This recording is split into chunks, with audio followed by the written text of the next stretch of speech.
I see a lot of first-time pelvic exams, so I think it's helpful to use diagrams beforehand of the speculum exam and the bimanual exam.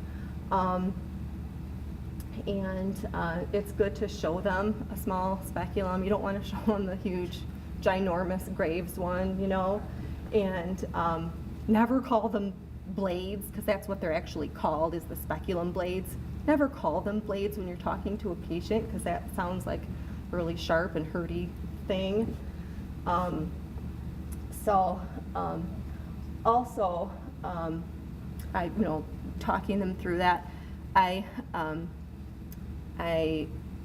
tell them exactly what I'm doing as I go. I'm going to take a look on the outside first. So I'm going to turn on this light and it's going to feel warm like a sun lamp. And I think it's important to tell them that, because they, it can be a little bit startling. I tell them, you're going to feel me touch, and as we go, tell me if there's anything painful where I'm touching. I'm going to use the speculum to look on the inside now.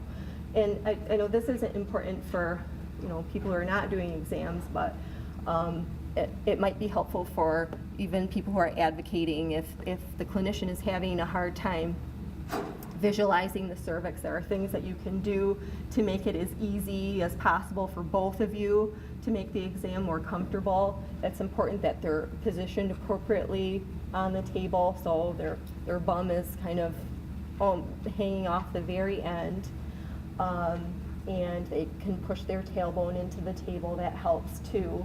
I usually prop the head of the table up a little bit, just so they're not completely flat on their back, because that's a really vulnerable position to be in anyway. So if they can kind of see a little bit of what I'm doing, at least they know the top of my head, and I'll peek over to talk to them too. But there are things that you can do to make it more comfortable. I go over some pelvic floor relaxation techniques too for my first time patients, so if there's time at the end, I can kind of go through that a little bit. Check in regularly to see how they're doing. Are you okay? It's important not to do this like too much, because then it really reminds them of what's going on, but you definitely want to check in regularly to make sure they're hanging in there. Reassure them if things look normal and healthy. Communicate that, and also if there's any variance, you can communicate that too. Or it looks a little red here, or your discharge looks a little bit thinner than normal. I'm going to go ahead and check that under the microscope, and this is what that might mean. Listen carefully if she has any concerns, and it's okay to talk throughout the exam, and to have appropriate small talk. I mean, everything doesn't have to be clinical, and this can be a distraction as well. I mean, as well as this, that's how we connect as people. I mean, that's how we get to know our patients and our clients, and who we're taking care of. I mean, if they have kids, I'll ask them about their kids and how they're doing. So you said you were going to be quick, gentle, and thorough. Now you got to be quick, gentle, and thorough. In order to expedite things, you can do all your specimens, because there are certain specimens that you're taking usually, and then take the speculum out and then package all of your specimens. Don't prolong the exam if the patient is having a lot of trouble, if there's a lot of guarding, if she seems upset and she doesn't want to go on. Stop the exam. It's okay to stop the exam. It's not a life or death situation typically if you don't complete the pelvic exam right then and there. There are other ways that you can collect, that you can do testing for, like gonorrhea and chlamydia. You don't have to do a cervical swab anymore. You can do a urine test. Forcing an exam is battery, so you definitely don't want to force an exam, and just think about how re-traumatizing to a patient that could be.